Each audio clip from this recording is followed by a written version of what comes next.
الحمد لله نحمده ونستعينه ونستغفره ونؤمن به ونتوكل عليه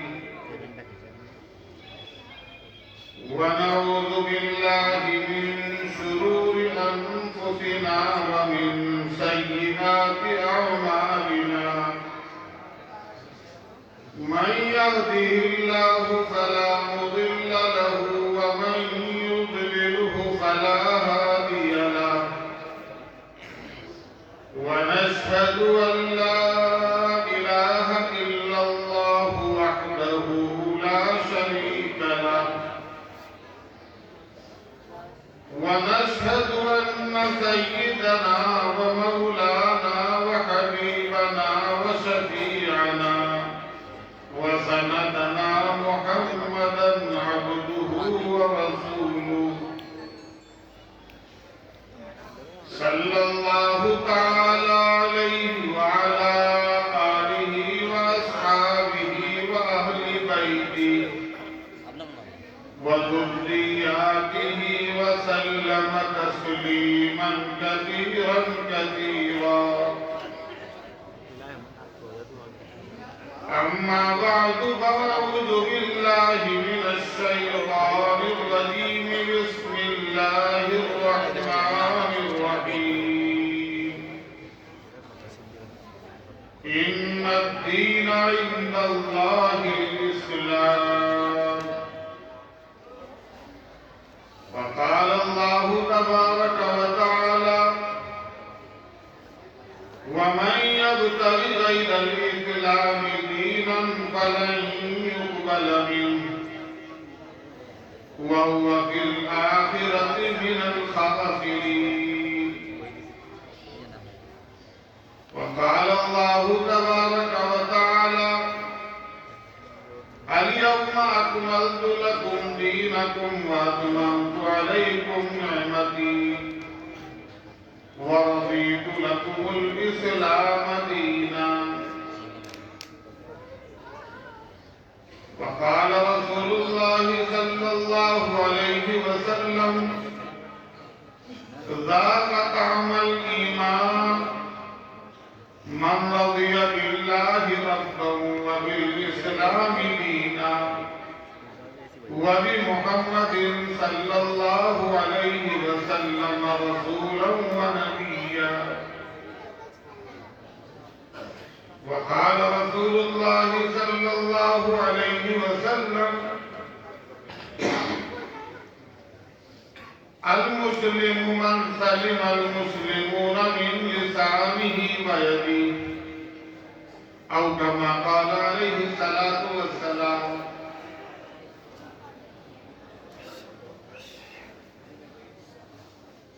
اس عظیم روحانی جلسے کے صدر عالی وقار معزز علماء کرام، بزرگوں، بھائیوں، دوستوں،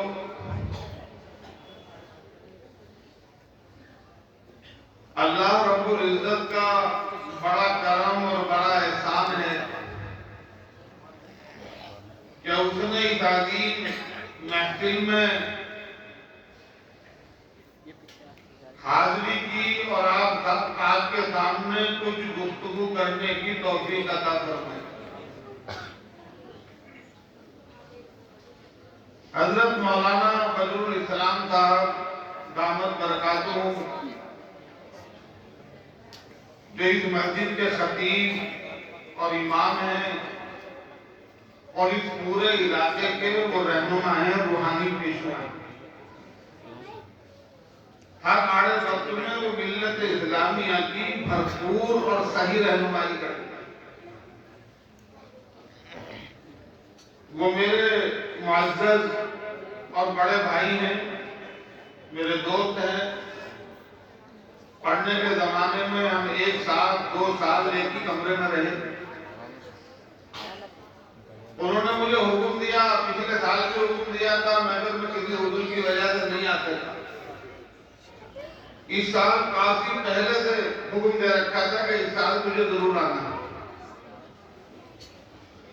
تو اپنے معزز بڑے بھائی کی حکم کی تعمیل میں حاضر ہوا اور اللہ نے آپ کے سامنے روبرو ہونے کا موقع تھا۔ میرے بھائیوں، یہ بات تو ہم جانتے ہیں اور ہر مسلمان جانتا ہے کہ اللہ نے ہم کو ایک کامل اور مکمل اور ایک جامع مذہب عطا فرمایا جس کا نام ہے اسلام۔ اور اسلام کو ماننے والے اور اسلام کو فالو کرنے والے شخص کا نام ہوتا ہے مسلمان۔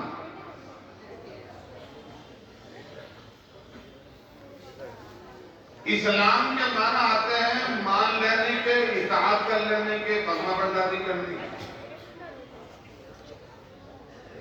لہذا جو بھی اللہ کے حکم کی فرما برداری کرے گا وہ مسلمان ہے۔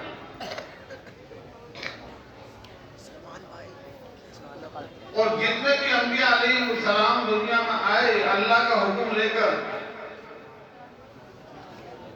اور جن لوگوں نے انبیاء علیہ السلام کی بات مانی وہ سب کے سب مسلمان ہیں۔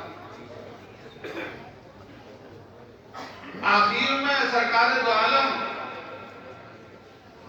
تاجدار مدینہ، محبوب کبریا، سید الاولین والآخرین محمد عربی صلی اللہ علیہ وسلم تشریف لائے اور ایک کامل اور مکمل دین لے کر تشریف لائے، اور ایسا دین لے کر آئے جو قیامت تک منسوخ نہیں ہوتے، قیامت تک اس کو کوئی دنیا کی طاقت مٹا نہیں سکتی، اور وہ اللہ کا معتبر اور پسندیدہ دین ہے۔ قرآن کریم میں فرمایا ان الدین عند اللہ الاسلام، کہ معتبر دین، قابل اعتبار دین، لائق اعتماد دین وہ مذہب اسلام ہے۔ اور فرمایا وَمَن يَبْتَغِ غَيْرَ الْإِسْلَامِ دِينًا فَلَن يُقْبَلَ مِنْهُ، جو اسلام کے خلاف، اسلام کے علاوہ کسی اور دین کو تلاش کرے گا، اس میں اپنی راحت تلاش کرے گا، اس میں اپنا سکون اور چین تلاش کرے گا، تو کہتے ہیں وہ دین اس کو قبول نہیں کیا جائے گا، اس کو دوسرے کسی دین میں چین اور سکون حاصل نہیں ہوگا۔ اور اللہ رب العزت نے فرمایا حجۃ الوداع کے موقع پر کہ آج میں نے تمہارے لیے تمہارا دین مکمل کر دیا، الیوم اکملت لکم دینکم، آج میں نے تمہارے لیے تمہارا دین مکمل کر دیا اور اپنی نعمت تمہارے اوپر مکمل کر دی، اور دین اسلام کو تمہارے لیے پسند کیا، وَرَضِيتُ لَكُمُ الْإِسْلَامَ دِينًا۔ تو جس دین کو ہم ماننے والے ہیں وہ اس زمین و آسمان کے خالق، اس کائنات کے خالق، اس برگ و بحر کے خالق اور مالک اللہ رب العزت کا، اللہ رب العالمین کا پسندیدہ دین، اور یہ اللہ کا بڑا انعام ہے کہ اللہ نے یہ دین ہم کو عطا فرمایا، بغیر کسی محنت اور مشقت کے عطا فرمایا۔ اس دین کو حاصل کرنے کے لیے ہمیں کوئی پاپڑ بیلنا نہیں پڑے، کوئی مجاہدہ کرنا نہیں پڑا، پر اللہ نے اپنے ایک مسلمان گھرانے میں پیدا کر دیا، ہم مسلمان ہو گئے۔ اس لیے اسلام کی قدر و قیمت، اسلام کی عظمت اور اسلام کے کامل اور مکمل ہونے کی نعمت کا ہم جتنا شکریہ ادا کرنا چاہیں شکریہ ادا نہیں کرتے، جبکہ قرآن کریم میں اللہ رب العزت یہ فرماتے ہیں کہ اے ایمان والو ادخلوا فی السلم کافہ، اے لوگوں کامل اور مکمل اسلام میں داخل ہو جائے۔ یعنی ہم نام سے اگر مسلمان ہیں تو اللہ فرماتے ہیں کہ عمل سے بھی مسلمان بنو، دل سے بھی مسلمان بنو،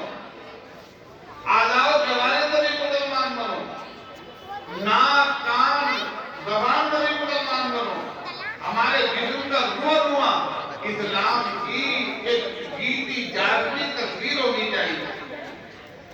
یہ بچے باتیں کرتے چھوٹے چھوٹے اس لیے ان کو جانے دو اور آپ لوگ آگے بڑھو. ان بچوں کو جانے دو. بچوں جاؤ آگے آگے آگے بچے جا رہے ہیں. بچہ کیمرہ میں دکھا. تو اسلام ایک کامل اور مکمل دین ہے اور اللہ فرماتے ہیں کہ 100% اسلام میں داخل ہو. لہذا کسی مسلمان کو کسی سے اگر تکلیف ہے تو وہ کامل مسلمان ہے. کوئی مسلمان کسی کو گالی دیتا ہے تو وہ کامل مسلمان ہے. کوئی مسلمان کسی کی غیبت کرتا ہے تو وہ کامل مسلمان ہے. کوئی مسلمان کسی کو ہاتھ پیر سے تکلیف پہنچاتا ہے تو وہ کامل مسلمان ہے. کسی مسلمان سے اس کا پڑوسی پریشان ہے تو وہ کامل مسلمان ہے. فرمایا المسلم من سلم الناس بلسان من لسانه ويده. اور آج روایت میں المسلم من سلم المسلمون من لسانه ويده. یہ مسلمان وہ ہے جس کے ہاتھ سے زبان سے مسلمان محفوظ رہے ہیں اور انسان محفوظ رہے ہیں. کسی کے ہاتھ اور پیر سے زبان سے کسی مسلمان کو کسی انسان کو تکلیف ہوتی ہے تو وہ کامل مسلمان. رسول اللہ صلی اللہ علیہ وسلم نے بہت واضح ہدایت فرمائی ہے تعزیز شریفہ کے اندر کہ اگر فلاں کام کرو گے تو کامل ایمان نہیں, فلاں کام کرو گے تو کامل ایمان نہیں. ایمان کی نفی نہیں کرتے, ایمان ہے لیکن کامل ایمان کسے کہتے ہیں؟ وہ جب حاضر ہوگا جب ہمارے ہاتھ پیر اعضاء اور جوارے 100% اسلام کی تابعداری کے اندر ضرور ہے. آج کی جو رات ہے جس کو ہم شب برات کہتے ہیں یہ بہت بابرکت رات ہے. اس شب برات کے تعلق سے احادیث شریفہ میں جو اعمال ثابت ہیں اس میں یہ ہے کہ رات کو عبادت کی جائے حسب منشا حسب بشاشت, ذکر کیا جائے, تلاوت کی جائے, تسبیحات پڑھی جائیں, درود شریف پڑھی جائے, نوافل پڑھے جائیں اور دینی جلسے میں شرکت کرنا اس رات میں یہ بھی عبادت ہی کے زمرے میں آتا ہے. پوری رات عبادت کرنا, پوری رات جاگنا یہ کوئی لازم و ضروری نہیں ہے. اگر ایک آدمی بشاشت کے ساتھ تھوڑی دیر عبادت کر لے اور پھر سو جائے تو اللہ کو وہ انسان پسند ہے جو رات کے اندر جاگ کر لایانی کام کرے. آدمی خاموشی کے ساتھ قبرستان جائے یہ بھی ثابت ہے اور اگلے دن صبح کو روزہ رکھنا یہ بھی حدیث شریفہ ہے. لیکن اس رات کے اندر کوئی مخصوص عبادت ہو, کوئی مخصوص عمل ہو, کوئی مخصوص طریقہ عبادت ہو, ایسی کوئی چیز ثابت نہیں. اس رات کے اندر چراغاں کرنا, قبرستان اور مسجدوں کے اندر لائٹنگ کرنا ضرورت ہے زیادہ, یا آتش بازی کرنا, پٹاخے پھوڑنا, یہ سب چیزیں ناجائز ہیں, حرام ہیں. اور بعض علاقوں میں بعض جگہوں پر اس شب برات کے ساتھ ایک حلوے کی رسم ڈول دی گئی. یہ حلوے کی رسم, حلوہ روزانہ کھانے کی چیز ہے, خوب شوق سے کھائیں, بالکل حلال اور طیب ہے, کوئی پابندی نہیں ہے. لیکن شب برات کے ساتھ حلوے کو ضروری سمجھنا ایک بدعت کی چیز ہے, کوئی دین کا حصہ نہیں, شریعت کا حصہ نہیں. اور ان کے اندر غلط اور بے بنیاد روایت جو جوڑ دی جاتی ہے کہ رسول اللہ صلی اللہ علیہ وسلم کا غزوہ احد میں دندان مبارک شہید ہوا تھا تو آپ نے حلوہ کھایا تھا, اس لیے اس کی یاد میں حلوہ کھایا تھا.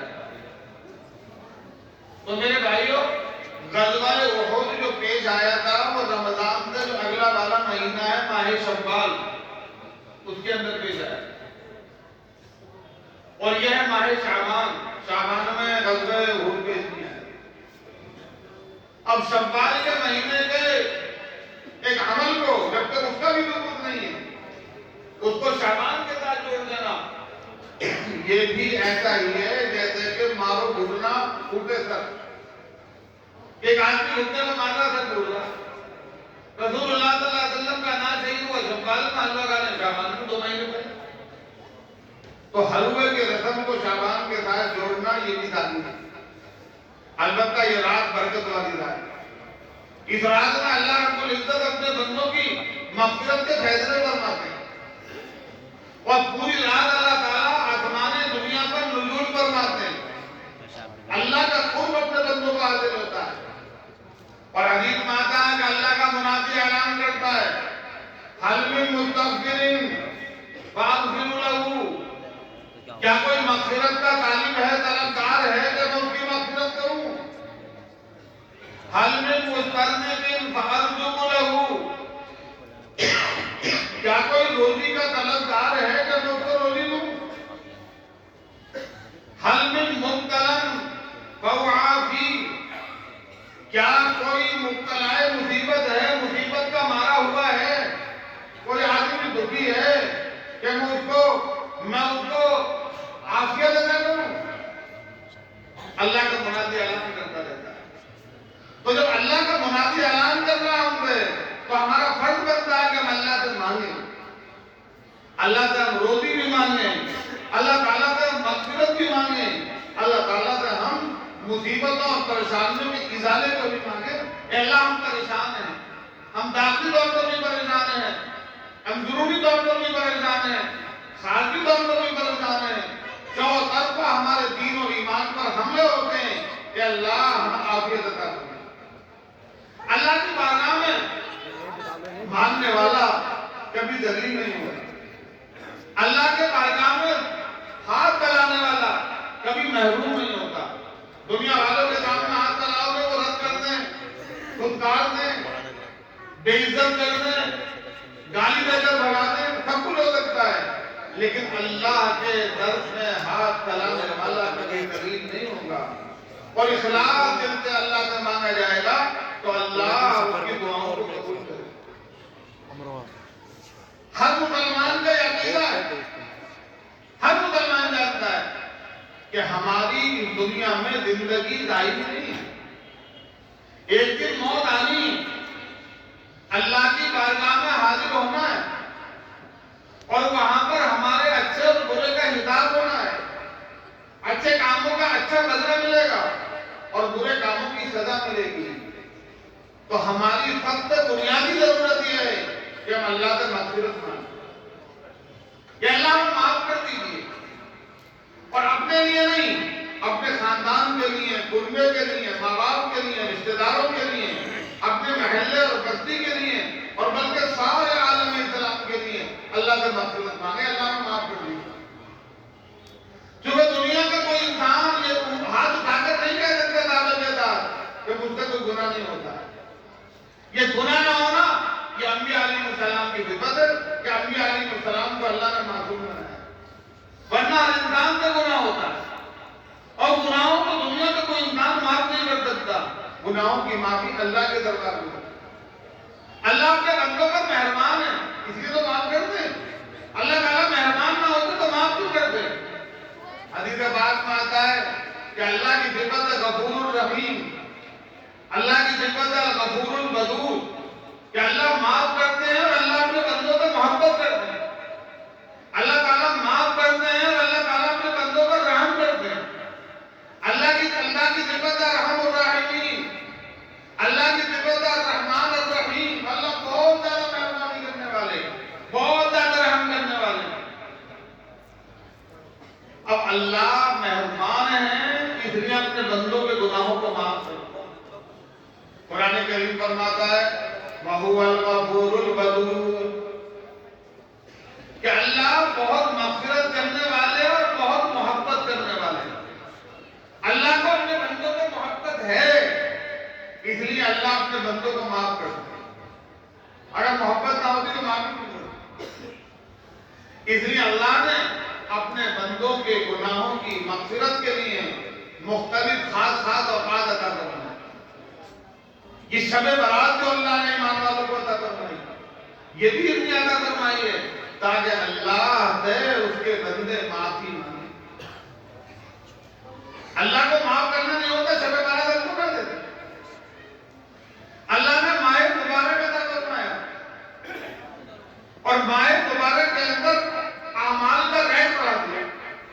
فرمایا من ادّا فیہ فریضۃ کان کمن ادّا 70 فریضۃ ومن ادّا فیہ تطوعا کان کمن ادّا فریضۃ، کہ جو ماہ مبارک میں رمضان نفل عمل کرے گا، نفل نماز پڑھے گا تو اللہ اس کو فردوں کے برابر ثواب عطا فرمائیں گے، اور جو آدمی فرض ادا کرے گا تو اللہ تعالیٰ اس کو 70 فردوں کے برابر عطا فرمائیں گے۔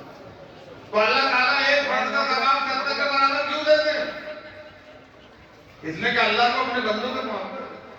اللہ تعالیٰ چاہتے تو نہ دیتے، لیکن اللہ 70 فردوں کے برابر ثواب عطا فرمائیں گے۔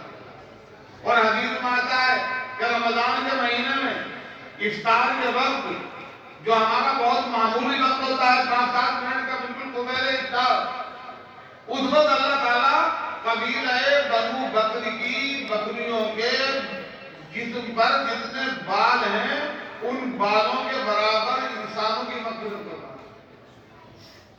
عرب میں ایک قبیلہ تھا جو بکریاں پالتا تھا، ایک آدمی کی ملکیت میں ہزاروں بکریاں ہوتی تھیں۔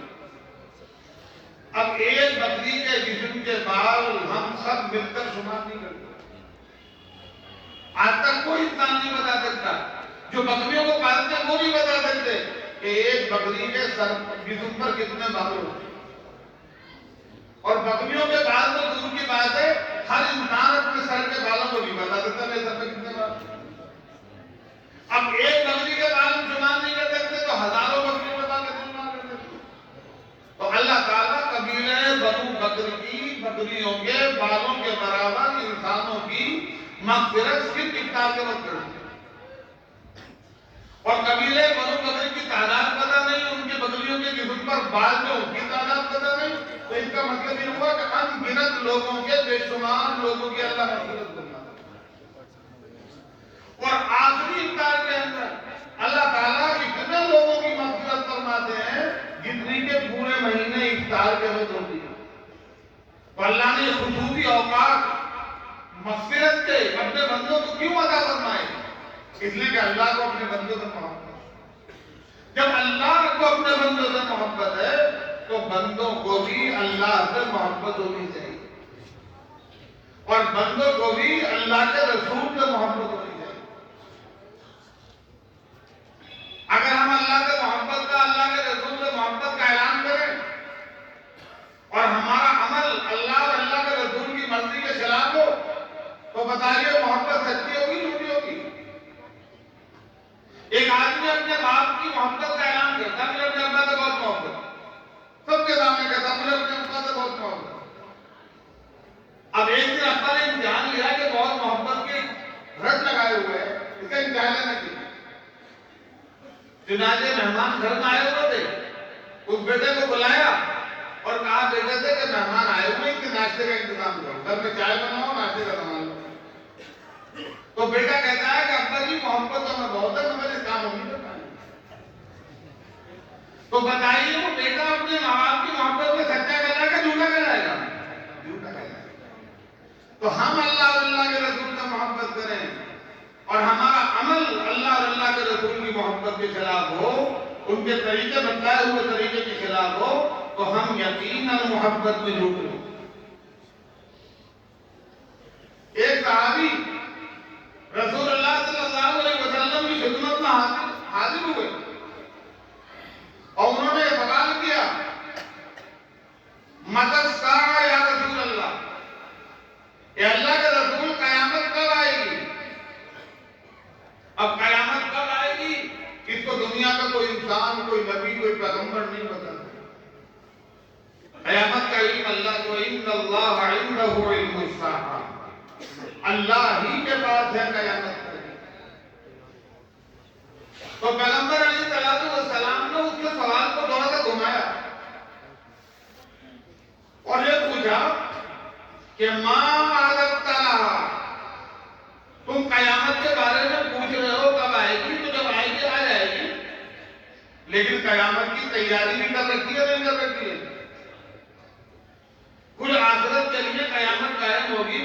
مسجد میں حاضر ہو گئے، کچھ تیاری ہے، کچھ سامان ہے تمہارے پاس آخرت کے اللہ کے بارگاہ میں پیش کرنے کا؟ کچھ دان کرنے آئے تمہارے پاس؟ کچھ زیادہ رہا ہے؟ وہ صحابی بڑا پیارا جواب دے، وہ کہتے ہیں ما عددت بکثیر یا رسول اللہ، اے اللہ کے رسول میں نے کوئی بہت بڑی تیاری نہیں کر رکھی، میرے پاس بہت زیادہ نمازیں نہیں، بہت زیادہ روزے نہیں، بہت زیادہ تلاوتوں کا اشتاق نہیں، بہت زیادہ تسبیحات و درود شریف نہیں، استغفار کی جو میرا نامہ اعمال استغفار کا جو کھاتا اس میں بھی نہیں کچھ نہیں ہے، بہت سے حج اور عمرے بھی میں نے نہیں کیے، ما عددت بکثیر، اور بعض روایات میں ما عددت کبیرہ صلاۃ ولا صیام، میں نے بہت زیادہ نماز اور روزے کی تیاری نہیں کر رکھی، الا انی احب اللہ ورسولہ، ہاں اتنی بات ضرور ہے کہ مجھے اللہ اور اللہ کے رسول سے محبت ہے، اس محبت کے علاوہ کوئی سرمایہ نجات میرے پاس نہیں۔ تو رسول اللہ صلی اللہ علیہ وسلم نے ارشاد فرمایا المرء مع من احب، انسان قیامت میں ان لوگوں کے ساتھ ہوگا جن سے دنیا میں محبت کرتا ہو۔ حدیث میں آتا ہے کہ صحابہ کرام مسلمان ہونے کے بعد، اسلام کو قبول کرنے کے بعد، دامن اسلام کا وابستہ ہونے کے بعد جتنی خوشی دامن اسلام کا وابستہ ہوتے وقت ہوئی تھی، اس کے بعد پیغمبر علیہ السلام کے کسی چیز سے اتنی خوشی نہیں ہوئی جتنی کہ اس ارشاد کی وجہ سے خوشی ہوئی، لِأَنَّهُمْ يُحِبُّونَ اللَّهَ وَرَسُولَهُ، کیونکہ تمام صحابہ اللہ اور اللہ کے رسول سے کامل محبت ہے۔ تو آج ہمارے پاس محبت کے الفاظ ہیں اور وہ بھی قابل قدر ہیں، اس کا بھی موقع تو مشاہدہ ہوتا ہے، وہ کوئی معمولی سرمایہ نہیں ہے، لیکن اللہ اور اللہ کے رسول یہ چاہتے ہیں کہ کامل محبت ہو۔ اگر ہماری کامل محبت نہیں ہے تو ہم شاعر کے ایک شعر کے مزداق میں عربی کا شاعر ہے، وہ کہتا ہے قاتل رسول انت تظہر حبہ لعمری ان ھذا فی الفعال قدیر،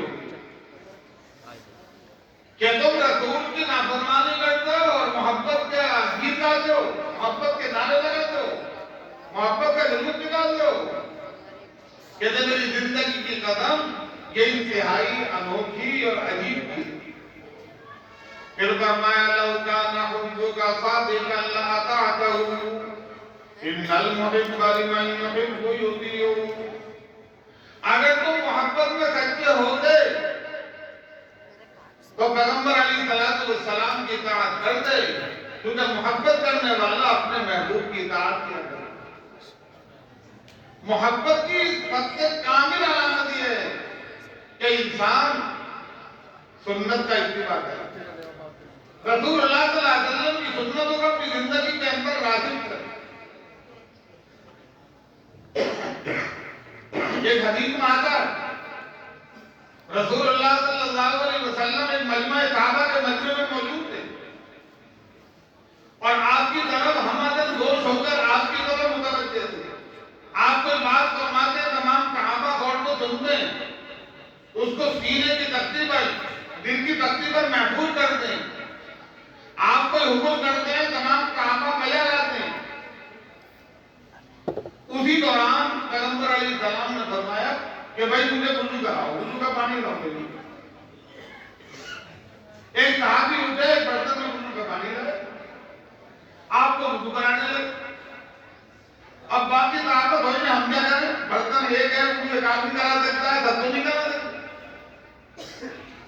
تو ان صحابہ نے یہ کیا کہ جب آپ نے وضو شروع کیا تو آپ کے اعضائے وضو سے گرنے والے پانی کو اپنے ہاتھوں میں لینے لگے، کسی کے ہاتھ پر 2 قطرے آئے، کسی کے ہاتھ پر 4 قطرے آئے، کسی کے ہاتھ پر اس سے زیادہ قطرے آئے، اور وہ سارا اعضائے وضو سے گرنے والا پانی، چاہے وہ چہرے سے گرے، ہاتھ سے گرے، کلی کر کے پانی باہر نکلے، پیروں سے گرے، صحابہ نے اپنے ہاتھوں پر لے لیا اور اپنے چہرے پر، اپنی آنکھوں پر، اپنے سر پر مل لیا۔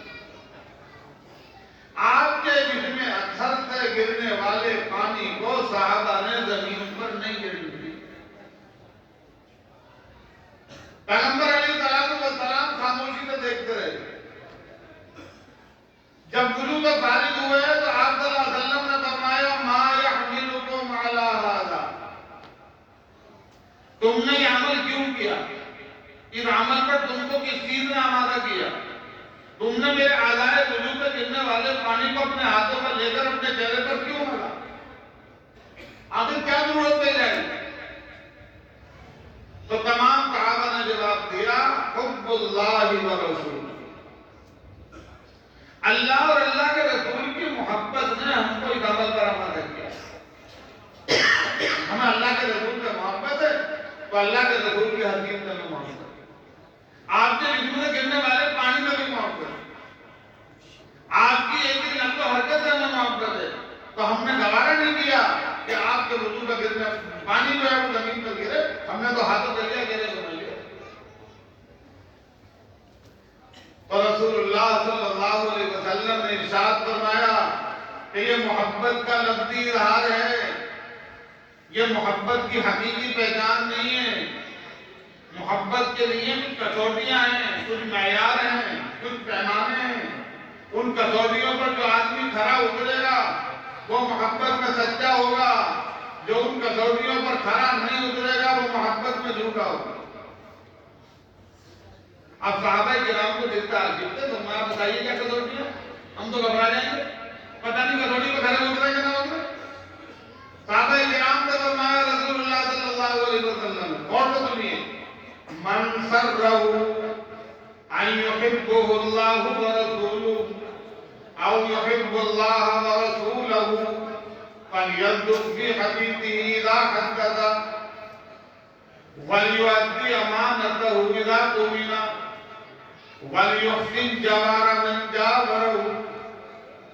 3 کسوٹیاں بتائیں کہ جس آدمی کو اللہ اور اللہ کے رسول سے محبت ہے، اللہ اور اللہ کے رسول سے محبوب بننا چاہتا ہے، یا اللہ اور اللہ کے رسول کو اپنا محبوب بنانا چاہتا ہے، تو اسے 3 کسوٹیوں پر کھرا اترنا پڑے گا. ان 3 کسوٹیوں میں ذرہ برابر بھی کمی اگر ہے تو وہ محبت میں ناتمام ہے، نامکمل ہے، ناقص ہے، اس کی محبت ادھوری ہے، اس کی محبت مکمل نہیں. وہ 3 کسوٹیاں، ان 3 کسوٹیوں کو بتایا جائے، یاد رکھیں گے؟ یاد رکھیں گے 3 کسوٹیاں؟ ان پہ کھڑا اترنے کی کوشش کریں گے انشاءاللہ. آج کیا بتاؤ؟ ان 3 کسوٹیوں کو یاد کے رکھیں گے اور انشاءاللہ ان پر عمل بھی کریں گے. اور اپنی اولاد کو، اپنی نسلوں کو، اپنے خاندان کو، اپنے گھر میں مذکورات کو وہ 3 کسوٹیاں یاد رکھ کے، یاد کر کے ان کو بتائیں گے، یاد کرائیں گے. کیونکہ سارا مجمع نہیں آ سکتا ہے. ہر آدمی ذمہ داری لے لے کہ جو بات میں سن رہا ہوں اپنے گھر والوں کو اس کو کھلا کر بتاؤں گا تو میں سمجھتا ہوں کہ جلدہ پورے شہر میں پہنچ جائے، دور تک پہنچ جائے.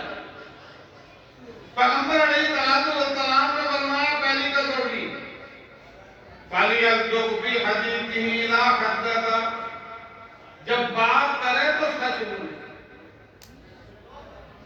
جھوٹا آدمی رسول اللہ صلی اللہ علیہ وسلم سے سچی محبت کرنے والا نہیں ہوگی. زبان سے بھی سچ بولے، اور اگر وہ لکھنے والا آدمی ہے، تحریر و تہذیب کا کام کرتا ہے تو سچ بات لکھے. عدالت کے اندر گواہی دینی ہے تو سچی گواہی دے، چاہے وہ اپنے رشتہ دار کے خلاف ہو، چاہے ماں باپ کے خلاف ہو، چاہے بھائی کے اولاد کے خلاف ہو، چاہے اپنے کنبے اور اپنے قبیلے کے خلاف ہو، چاہے وہ اپنی میجورٹی کے خلاف ہو. قرآن کریم میں اللہ نے ارشاد فرمایا کونوا قوامین بالقسط شہداء للہ ولو علی انفسکم او الوالدین او الاقربین، کہ تم سچی گواہی اللہ کے لیے قائم کرنے والے بن جاؤ، چاہے تمہارے اپنے خلاف ہو، چاہے والدین کے خلاف ہو، چاہے رشتہ داروں کے خلاف ہو. ہمیں سچ بولنا ہے، ہر حالت میں سچ بولنا ہے، جھوٹ بالکل نہیں بولنا ہے. سچائی کی جنت کا راستہ ہے، جھوٹ جہنم کا راستہ ہے. فرمایا علیکم بالصدق فإن الصدق يهدي إلى البر والتقوى والبر يهدي إلى الجنة وإياكم والكذب فإن الكذب يهدي إلى الفجور والفجور يهدي إلى النار. کہ سچائی کا اہتمام کرو. سچائی سے انسان کو نیکی کی تقوی کی توفیق ہوتی ہے اور نیکی اور تقوی انسان کو جنت میں لے جاتا ہے. تو سچائی جنت کا راستہ. فرمایا جھوٹ سے بچو. جھوٹ بولنے سے انسان کو گناہوں کی رہنمائی ملتی ہے اور گناہ انسان کو جہنم میں لے جاتا ہے. ایک مرتبہ رسول اللہ صلی اللہ علیہ وسلم کے بعد ایک صحابی آئے. انہوں نے کلمہ پڑھا, ایمان قبول کیا. صحابیت سے سند سے گزر کرو. پیغمبر علیہ السلام نے کہا ہے اللہ کے رسول میں سارے کام کر لوں گا جو آپ کرنا ہے مگر میری زنا کرنے کی عادت ہے یہ نہیں چھوٹ پائے. اب ہم جیسے مولوی کے بعد کسی کے پاس جاتے ہیں کوئی آدمی بھی میں زنا کرنے جاتا ہوں یا تو چھوٹی تھی تو ملک کا مار کر بلائیں کیا بات کرتا. لیکن پیغمبر علیہ السلام کو تو بھگایا نہیں, اس کو دھمکانا نہیں, اس کو ڈانٹا نہیں اور اجازت بھی نہیں. فرمایا تم باقی چیزوں کا اہتمام تو جتنا کرو گے کر لینا مگر ایک چیز کا اہتمام ضرور کرنا. اس نے کہا جی کیا؟ فرمایا یہ وعدہ کرو کہ میں کبھی جھوٹ نہیں بولوں, ہمیشہ سے بولوں. اس نے کہا جی یہ تو کر لوں گا کہ بچائی. اب وہ آدمی خوش ہے کہ حضور نے مجھ سے زنا کرنے سے منع نہیں کیا تو سچ بولنے کا حضور. اب اس نے ارادہ کیا اس طرح حرکت کا اور پہنچا اپنے مقام پر جہاں جانا تھا. راستے میں خیال آیا کہ اگر صبح کو رسول اللہ صلی اللہ علیہ وسلم نے پوچھ لیا تو مجھے جھوٹ بولنا پڑے گا کہ جی میں نے زنا نہیں کیا. میں کہتے کہوں میں زنا کیا, سچ بولنے کا وعدہ کر رکھا تھا. تو اسی نیکی کی برکت سے زنا چھوڑ گیا. اگلے دن ارادہ کیا, پھر اگلے دن ارادہ کیا اور یہ تصور کر کے مجھے حضور کے سامنے جھوٹ بولنا پڑے گا اور میں نے سچ بولنے کا وعدہ کر لیا ہے. اس منحوس گناہ سے بھی اس کو نجات ملے گی. تو سچائی انسان کو نجات دیتی ہے. بالکل یوں بھی سچائی انسان کو نجات دیتا ہے, گناہوں میں بھی نجات دیتا ہے, ہلاکت میں بھی نجات دیتا ہے اور جھوٹ انسان کو ہلاک کرتا ہے, جہنم میں پہنچاتا ہے. ہمارے بزرگوں میں ایک بزرگ گزرے ہیں کاندلہ کے بزرگوں میں, مولانا الیاس صاحب رحمۃ اللہ علیہ سے پہلے کے بزرگ ہیں, وہ بھی خاندان کے. ان کا نام ہے مولانا مظفر حسین کاندلہ رحمۃ اللہ.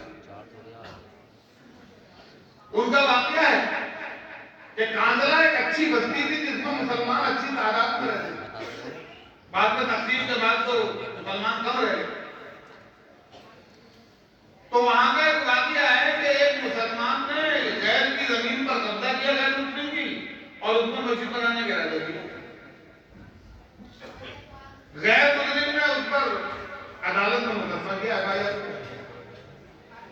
مقدمہ چلا. جب مقدمہ چلا تو مقدمے میں وہ دعویٰ اس کا یہ تھا کہ زمین میری ہے, مسلمان کہتا تھا کہ زمین اس کی نہیں ہماری ہے. تو اب اس سے قاضی نے کہا, جج نے کہا بھی گواہ لاؤ تمہاری زمین. تو اس پوری بستی میں اس غیر مسلم کو کوئی گواہ نہیں ملا, نہ مسلمانوں میں سے ملا نہ غیر مسلموں سے ملا. تو اس نے جج کے پاس جا کر کہا کہ جی گواہ تو مجھے کیوں ملا. تو گواہی پیش کرنے کا جو آپ کا مطالبہ تھا وہ تو میں پورا کر نہیں پاؤں. البتہ اس مقدمے کو حل کرنے کی آسان شکل ہے. انگریز جج تھا, انگریزی حکومت ہے انگریزوں کی. اس نے کہا کہ وہ کیا شکل ہے. تو اس شخص نے کہا کہ مسلمانوں کے بہت بڑے بزرگ ہیں ہماری اس بستی میں, مولانا مظفر حسین کاندلہ. آپ ان کو بلا لیجیے. اگر وہ عدالت میں یہ کہہ دیتے ہیں کہ یہ زمین ان کی نہیں ہے مسلمانوں کی ہے, میری نہیں ہے مسلمانوں کی ہے, تو میں اپنا مقدمہ واپس لے لوں گا اور آپ کا عدالت کا وقت بچ جائے گا. تو جج نے سمجھدار تھا, اس نے کہا بات تو آسان ہے, ایک آدمی کے کہنے سے مقدمہ ختم ہو جاتا, عدالت کا بوجھ ہلکا ہو رہا ہے, بلاؤ. تو جج صاحب نے مولانا کو بلوایا کہ آپ کو عدالت تو مولانا مظفر حسین صاحب نے فرمایا کہ بھائی میں نہیں جاؤں گا، اس لیے کہ میں نے یہ قسم کھا لی ہے کہ جب تک زندہ رہوں گا انگریز کی صورت نہیں دیکھوں گا۔ ہمارے کابل میں انگریزوں کے خلاف زمانے میں جہاد آزادی کر رکھا تھا اور ان کی برکت سے اللہ نے ملک کو آزاد کرا۔ اور چلنا جیسے آگے کہتے ہیں جناب کو تو منع کرنا ہے تو میں نہیں ضرورت نہیں دوں۔ تو جج نے کہا کہ اچھا ہے طاہر آپ کی صورت دیکھنا نہ چاہتے دنا دے دیں، میں اپنے اور آپ کی بیوی میں قبضے کا پردہ کراؤں گا، آپ قبضے کے پیچھے سے گواہی دے دیں گے، یا میں اپنی کرسی کا رخ موڑ لوں گا، آپ میری گھٹ کے پیچھے سے گواہی دے دیں گے، یا آپ کمرے عدالت میں آ کر خود اپنا منہ کو پھیل دیجیے نہیں تو میں ہٹا کے گواہی دے دوں گا۔ مگر آپ کے ذریعے سے مقدمہ حل ہو رہا ہے اور آپ سمجھدار پڑھے لکھے آدمی ہیں، عالم آدمی ہیں اور آپ کے ذریعے مقدمہ حل ہو رہا ہے تو آدمی کا جھگڑا ختم ہو رہا ہے تو آپ تشریف لیا۔ تو خیر مولانا آمادہ ہو گئے، ساری شرطیں لگائی پردے کی، جج نے پردے کا انتظام کیا عدالت میں، مولانا تشریف لائے اور تشریف لانے کے بعد کہا کہ مسلمانوں کا اس زمین کے اوپر دعویٰ غلط ہے، یہ زمین بنا غیر مسلم کی ہے، مسلمانوں نے غصب کی ہے اور غصب کی ہوئی زمین کے اوپر مسجد بنانا اسلام میں جائز نہیں ہے، کوئی مسجد دنیا میں غصب کی ہوئی زمین پر نہیں بنتی ہے۔ جب یہ گواہی دی تو وہ غیر مسلم کہتا ہے کہ اب میں اس زمین کو اپنی خوشی سے مسلمانوں کو مسجد بنانے کے لیے دان کروں گا۔ میں بس یہی دیکھنا چاہتا تھا کہ مسلمانوں کے اندر ایمان کسی کے اندر باقی ہے کہ نہیں۔ تو جج نے یہ فیصلہ لکھا، بہت قابل کا فیصلہ ہے کہ اس مقدمے کے اندر مسلمان ہار گئے اور اسلام جیت گیا۔ گواہی دو، سچ کی گواہی، جب بھی بولنا ہو سچ بولو، یہ سچائی یہ کامل محبت کی علامت ہے۔ اب ایک آدمی مسلمان آپ اس کو ثابت کر لو کہ جھوٹ ہے، جو سچی بات ہے وہ بات تو بھی آدھی چیز آتا، جب بات کرو تو سچ بولو، یہ پہلی کسوٹی ہے۔ اور دوسری کسوٹی بتائی ولی وعدی امانتہ اذا تمنا، جب امین بنا دیا جائے تو اس امانت کو ادا کرے۔ ہم لوگ امین کے سمجھتے ہیں کیا کسی کی امانت ہے، کیش رکھا ہوا ہے، سونا چاندی رکھا ہوا ہے، جو قیمتی چیز رکھی ہوئی ہے اس کو پہنچا تو مالک کے پاس، یہ بھی امانت ہے۔ مگر شریعت میں امانت کا مفہوم بہت وسیع ہے۔ امانت کا مطلب ہے ذمہ داری، کہ جس آدمی کو جس چیز کی ذمہ داری دی جائے اس ذمہ داری کو نبھائے۔ اللہ نے اولاد دی ہے، باپ بنا دیا تو یہ اولاد امانت ہے۔ جوان اولاد کو اللہ نے بوڑھے والدین دیے تو تم کر نہیں سکتے، اب تک آپ کو پالا پڑھایا لکھایا شادی کی گھر بنا کے دیا، پراپرٹی کاروبار بنا کے دیا، اب بیچارے کمزور ہو گئے، کچھ نہیں کر سکتے، آپ سب کچھ کر سکتے ہو، تو وہ بوڑھے والدین جوان اولاد کے پاس امانت ہے۔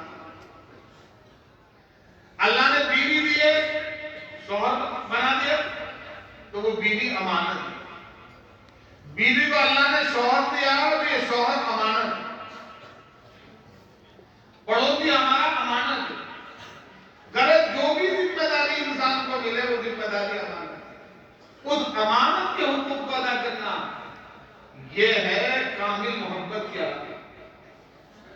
اگر ہمارے بوڑھے والدین گھر پر ہیں اور ہم ان کی ضروریات کا خیال نہیں رکھ رہے ہیں، ان کے چائے پانی کھانا دوا دارو جسمانی خدمت، ان کی طہارت، ان کے کپڑے دھونا، ان کو غسل کرانا، ان تمام چیزوں کا ہم دھیان نہیں رکھ رہے ہیں تو امانت کو ادا نہیں کر رہے۔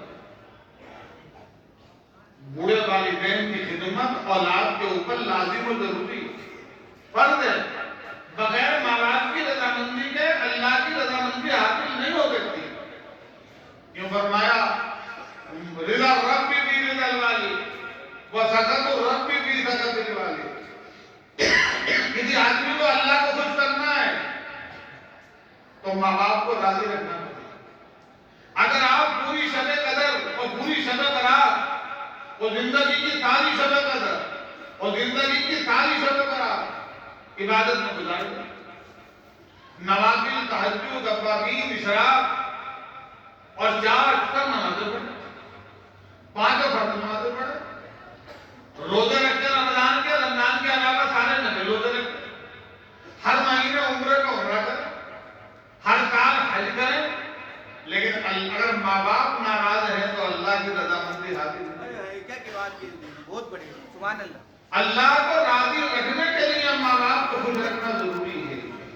یوں فرمایا الوالد اوسط ابواب الجنہ، الوالد اوسط ابواب الجنہ، اور ان الجنہ کا تحت اقدام الامہات، کہ جنت ماؤں کے قدموں تلے ہے. جنت چاہیے تو ماں کے پیر دبانے پڑیں گے. بیوی کے پاس سے اپنا وقت بچا کر ماں کو دینا پڑے گا. ماں کے پیر دباؤ تو جنت ملے گی. اور والد جنت کا مین دروازہ، جنت کا مین گیٹ ہے، جنت کا درمیانی گیٹ ہے. تو ماں باپ کے ناراض ہوتے ہوئے اللہ راضی نہیں ہو سکتا. کسی جب ماں باپ ناراض ہوں تو اللہ اور اللہ کے رسول کی محبت کامل نہیں ہو سکتی. ماں باپ امانت، اولاد کی امانت ہے. اس اولاد کی صحیح تربیت کرنا یہ ماں باپ کی ذمہ داری ہے. اس اولاد کو آپ دین سکھلائیے، قرآن پڑھائیے، سیرت کی باتیں بتائیے. تو ہمارا بچہ یہ جانتا ہو کہ ہمارا رب کون ہے. ہمارا بچہ یہ جانتا ہو کہ کس نبی کی امت میں ہمارا نبی کون ہے. ہمارا بچہ یہ جانتا ہو کہ کن کن چیزوں پر ایمان لانا ضروری ہے. ہمارا بچہ یہ جانتا ہو کہ ماں باپ کے انسان کے دل میں کیا حکم ہے. ہمارا بچہ یہ جانتا ہو کہ اللہ کے ہمارے دل میں کیا حکم ہے. ان تمام چیزوں کی تربیت اولاد کی، ان تمام چیزوں کی تربیت کرنا اولاد کی یہ ماں باپ کی ذمہ داری ہے. اگر ہم نے اپنے بچے کو کلمہ یاد نہیں کرایا، ہمارا بچہ نہیں جانتا ہمارا اللہ کون ہے، ہمارا ہمیں کس نے پیدا کیا ہے، ہمارا رب کون ہے، ہمارا بچہ نہیں جانتا کہ کس کی امت میں، تو ہمارا بچہ پائلٹ بن جائے، جج بن جائے، انجینئر بن جائے، پروفیسر بن جائے، بہت بڑا ڈاکٹر بن جائے، اس کے بعد دولت کی ریل فیل ہو جائے، وہ سب کچھ ہو سکتا ہے، مگر اس کا دل ایمان سے خالی ہوگا، وہ مومن نہیں ہوگا. تو اپنے بچوں کے دلوں میں ایمان کی محبت، اللہ کی محبت، اللہ کے رسول کی محبت یہ پیدا کرنا لازمی ہے. یہ نہیں کہا یار آپ بچوں کو ڈاکٹر نہ بنائیں، آپ ڈاکٹر بھی بنائیں، انجینئر بھی بنائیں، ہر لائن کے ماہرین بنائیں. شریعت اس کو منع نہیں کرتی ہے، مگر ان سب کے ساتھ ساتھ اپنے بچوں کو ایمان والا رہے. اگر ہمارا بچہ سب کچھ ایمان والا نہیں ہے تو یہ ہمارے لیے بہت بڑے خطرے اور نقصان کی بات ہے. کل میدان عرض میں وہی بچہ ہمارا دامن کر دے گا، وہ اللہ کی بارگاہ میں حاضر ہوگا، کہے گا یہ میرے باپ ہے، یہ نماز پڑھنے جاتے تھے، یہ تراویح بھی پڑھتے تھے، روزے بھی رکھتے تھے، مگر مجھے اللہ کا نام نہیں دکھلایا، مجھے ایمان نہیں دکھلایا. اولاد کی اچھی تربیت یہ ماں باپ کی ذمہ داری ہے. اگر ہم نے اولاد کی اچھی تربیت نہیں کی، دینی تربیت نہیں کی، اور اپنے بچوں کو تعلیموں میں اسکولوں میں بھیج کر دین سے دور کر کے دنیا دار بنا دیا، کہ ہم نے امانت کا حق ادا نہیں کیا ہے. ہم سچی محبت والے نہیں ہیں. ہمارا پڑوسی ہے اس کے حقوق ادا کرنا، ہمارا بھائی ہے اس کے حقوق ادا کرنا، ہمارے استاد ہے ان کے حقوق ادا کرنا، ہمارے شاگرد ہیں ان کے حقوق کو ادا کرنا. اگر ہم کو اللہ نے کوئی ذمہ داری دی، ہم اپنے بستی کے کوئی عہدیدار بن گئے، عیدگاہ کے متولی بن گئے، قبرستان کے متولی بن گئے، جامع مسجد کے متولی بن گئے، تو اب مسجدوں کے حقوق ادا کرنا، مسجدوں کی ذمہ داری کو پورا کرنا، عیدگاہ کی ذمہ داری کو پورا کرنا، اور اپنے محلے کی قبرستان کی ذمہ داری کو پورا کرنا، یہ امانت ہے. اگر ہم امانت کو ادا نہیں کریں گے تو اللہ کے خبر ہوگی. فَلْيُؤَدِّ أَمَانَتَهُ إِلَىٰ أَهْلِهَا. جب اللہ امین بنا دے، کسی چیز کا ذمہ دار بنا دے، تو اس امانت کو ادا کرنا. بیوی کے ذمہ لازم ہے اپنے شوہر کے حقوق ادا کرنا، اور شوہر کے ذمہ لازم ہے بیوی کے حقوق ادا کرنا. ان حقوق کی ادائیگی میں کوتاہی کریں گے تو امانت کی ادائیگی نہیں ہے. اللہ اور اللہ کے رسول کی سچی محبت حاصل نہیں ہوتی. اور تیسری کسوٹی بتائی وَلْيُحْسِنْ جَوَارَ مَنْ جَارَهُ. کہ اپنے پڑوسی کے ساتھ اچھا سلوک کرو. قرآن کریم میں 3 طرح کے پڑوسی بیان کیے گئے ہیں. والجار ذی القربى والجار الجنب والصاحب بالجنب. ایک وہ پڑوسی ہے جو رشتہ دار ہے, ایک وہ پڑوسی رشتہ دار نہیں ہے لیکن بالکل مکان برابر ہے, اور ایک پڑوسی ہے پہلو کا ساتھی. آپ بس میں سفر کرتے ہیں, ٹرین میں سفر کرتے ہیں, ہوائی جہاز میں سفر کرتے ہیں, تو آپ کے پاس جس کی سیٹ ہے وہ آپ کا پڑوسی ہے. اب آپ پالسی مار کر بیٹھ گئے اور دوسرا آپ کی دبا ہوا بیٹھ رہا, آپ نے دبا دیا اس کو, تو یہ پڑوسی کا حق ہے. کہ مثال کے طور پر آپ بیڑی سگریٹ کی شوقین ہیں اور آپ کا پڑوسی نہیں ہے, آپ نے دھواں لانا شروع کر دیا, وہ تکلیف ہے. تو اگر آپ کو اس کا شوق ہے تو اپنے پڑوسی سے جائے. پھر مکان کا پڑوسی, دکان کا پڑوسی, کھیت کا پڑوسی, پلاٹ کا پڑوسی, یہ سارے پڑوسی ہیں. پڑوسی چاہے مسلمان ہو, چاہے پڑوسی غیر مسلم ہو, چاہے پڑوسی رشتہ دار ہو, چاہے پڑوسی غیر رشتہ دار ہو, ہر پڑوسی کے ساتھ میں اچھا سلوک کرنا. اگر ہمارا پڑوسی ہم سے دکھی ہے, ہمارا پڑوسی ہم سے ناراض ہے, تو اللہ ہوگی, اللہ کے رسول کی سچی محبت حاصل نہیں ہوگی. احادیث شریفہ میں پڑوسی کے حقوق کی بہت تاکید آئی. فرمایا واللہ لا یؤمن واللہ لا یؤمن واللہ لا یؤمن. اللہ کے رسول صلی اللہ علیہ وسلم کی تو زبانی سچی ہے, آپ کی زبان سے تو غلط بات نکل نہیں سکتی. ہر مسلمان کا عقیدہ ہے نبی کی زبان سے ہمیشہ سچی بات نہیں. تو وہ نبی ایک بات کو قسم کھا کر کہہ رہا ہے تو کسی پکی بات ہوتی, اور وہ ایک دفعہ قسم میں کہی جا رہی ہے, 3 دفعہ قسم کہی جا رہی ہے, تو کتنی مضبوط بات ہوتی کہ اللہ کی قسم مومن نہیں, اللہ کی قسم مومن نہیں, اللہ کی قسم مومن نہیں. ہم تو ان باتوں کو سن کر ہی ہوا میں اڑا دیتے ہیں, لیکن صحابہ کرام کے بدن میں لڑکا تاری ہو جاتا تھا ان باتوں کو سن کر کہ اللہ کے رسول کیا فرما رہے ہیں, کس کے بارے میں فرما رہے ہیں کہ مومن نہیں. کون آدمی نے ایمان سے خالی ہو گیا.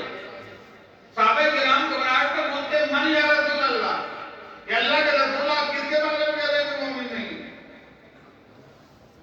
تو فرمایا الذی لا یامن جارہ بوائقہ, کہ جس کی شرارتوں سے اس کا پڑوسی محفوظ نہ رہے تو مومن کامل نہیں. تو ہمارا پڑوسی اگر ہم سے دکھی ہے تو محبت سچی نہیں ہو سکتی. اللہ کے رسول سے کامل محبت کا دعویٰ کرنا ہمارا جھوٹا ہوگا. چاہے پڑوسی ہمارا اپنا ہو یا غیر ہو, کوئی بھی پڑوسی اگر ہے, چاہے وہ کھیت کا پڑوسی ہو, چاہے وہ مکان کا پڑوسی ہو, چاہے وہ دکان کا پڑوسی ہو, چاہے وہ پلاٹ کا پڑوسی ہو, چاہے وہ آرتی پڑوسی ہو, ہر پڑوسی کے ساتھ اچھا سلوک کرنا. رسول اللہ صلی اللہ علیہ وسلم کے زمانے میں ایک واقعہ پیش آیا ہے. مدینے کے باہر جو صحابہ کی زمینیں تھی, پلاٹ تھے, مکان بنانے کے لیے, تو ایک صحابی نے اپنا مکان بنانا چاہا, دوسرے صحابی کی ایک بالی زمین بنانی. انہیں پتا چلا یہ موقع پر پہنچے, انہوں نے اعتراض کیا یعنی میری زمین کی دبا رہے ہو, لیکن وہ مجمع ایسا تھا تو ان کی بولنے والا تھا, اسی لیے بازی نہیں کری, یہ بھی سارا کام بند ہو گیا. اور آگے رسول اللہ صلی اللہ علیہ وسلم کے دربار میں شکایت ہوئی کہ اللہ کے رسول میرا پڑوسی میری ایک بالی زمین دبا رہا, میں مکان بنا رہا تھا. تو پیغمبر علیہ السلام نے فرمایا کہ یہ بتاؤ تمہیں سب سے سستا اور اچھا سودا بتاؤں. تو صحابی کہتے ہیں اللہ کے رسول میں تو آئے ہی نہیں ہوں, تو آپ کے پاس تو فائدے کی بات ملے, نقصان کی بات تو ملی. تو آپ نے پوچھا تمہاری کتنی زمین دبا رہا ہے, کہ فرمایا ایک بالی. تو پیغمبر علیہ السلام نے فرمایا کہ 2 بالی تم اور دے دو, تمہارا مکان چھوٹا بن جائے بن جائے, جنت میں تم کو 70 گنا زمین دلواؤں گا اس کے بدلے. یہ میرا مکان. وہ صحابی خوش ہو گئے کہ دنیا میں تو ہمیشہ رہنا نہیں ہے, اگر میں 2 بالی لوٹ دے دوں تو میرا کیا بگڑ جائے گا, اور حضور فرمانے کہ 70 گنا ملے گا. ان کے بعد سمجھ میں آ گیا اللہ کے رسول ٹھیک ہے بن گیا. وہ دوبارہ وہاں پہنچے, اپنے اس پڑوسی کو بلایا, کہا بھی جو کسی زمین لینا چاہتا ہے, فرمایا ایک بالی. فرمایا نہیں آپ 3 باری دی، 1 باری گولی کی تو آپ مان رہے ہیں اور 2 گولی کی، 3 باری بڑھا کر رکھیں۔ وہ کہتا ہے انسان میں تو 1 باری شروع، تو یہ کہتے ہیں انسان میں تو 3 باری شروع۔ تو پہلے جھگڑا تھا نہ دینے کے اوپر، اب جھگڑا ہو رہا ہے دینے کے اوپر۔ اب وہ دینا چاہتا ہے لینے والا، یا لینا منع کر رہا ہے؟ پہلے لینے والا دبانا چاہتا تھا کہ دینا منع کر رہا ہے؟ جب دونوں میں تکرار ہوا تو وہ صحابی کہنے لگے اس بات کیا ہے، تمہارے مزاج میں تبدیلی کیوں آئی؟ تم تو ایک ہی دینا تیار تھے اور اب تم 3 باری دینا تیار ہو، کہ تمہارے موقف میں تبدیلی کیوں آئی؟ اس نے کہا کہ میں رسول اللہ صلی اللہ علیہ وسلم کی خدمت میں گیا اور آپ صلی اللہ علیہ وسلم نے مجھ سے فرما دیا ہے کہ تم 2 باری سے اور دے دو اور جتنی تم زمین دو گے جنت میں تمہیں 70 گنا دلواؤں گا، اور مجھے آپ صلی اللہ علیہ وسلم کا مشورہ پسند آ گیا، اس لیے میں آپ سے گیا۔ تو وہ صحابی بولے صاحب میں آپ کی 1 انچ بھی دے دوں گا۔ کیوں؟ کہ رسول اللہ صلی اللہ علیہ وسلم تمہیں جو جنت میں دلوائیں گے وہ میرا حصے کا کم ہوگا، میں جنت کا اپنا حصہ کم نہیں کرنا چاہتا، میں تو اپنی پوری زمین دوں۔ اب پڑوسی امر رہا ہے، ہماری زمین دبا رہا ہے یا ہم اس کی زمین دبا رہے ہیں، تو پڑوسی کا کام یہ اپنے پڑوسی کے ساتھ اچھا کرنا، اس کی زمین نہ دبایا۔ حدیث میں آتا من اتقى عید شبر طبقہ اللہ سبع زمین، کہ 1 بالی زمین کسی کی دبائے گا تو اللہ تعالیٰ 7 زمینوں کا طوق بنا کر اس کے گلے میں ڈالے۔